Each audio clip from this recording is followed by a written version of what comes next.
Assalamu alaikum wa rahmatullahi ta'ala wa barakatu.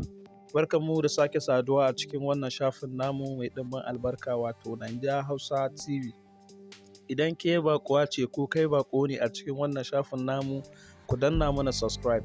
Kana ku danna ƙararrawar sanarwa domin sanar da ku sababbin shirye-shiryenmu da zarar mun ɗora.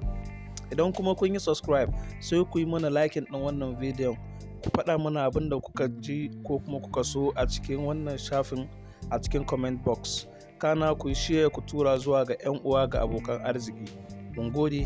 Kamar yadda kuka gani dai, ba ku san me ya faru da Maryam Yahaya ba, kwana biyu da ba a ganin ta a social media. A takaice dai abin da ya faru shine masu damfarin account wato hackers wanda suke kwacewa mutane account ɗinsu na Instagram, Twitter ko Facebook.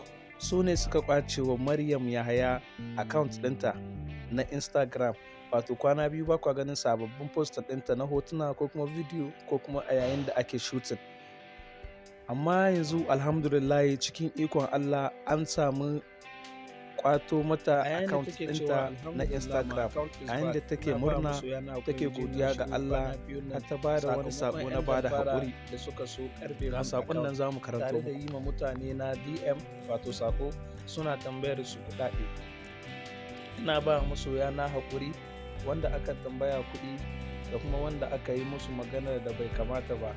Ina roƙon Allah ya kare ni daga sharrin waɗannan mutanen.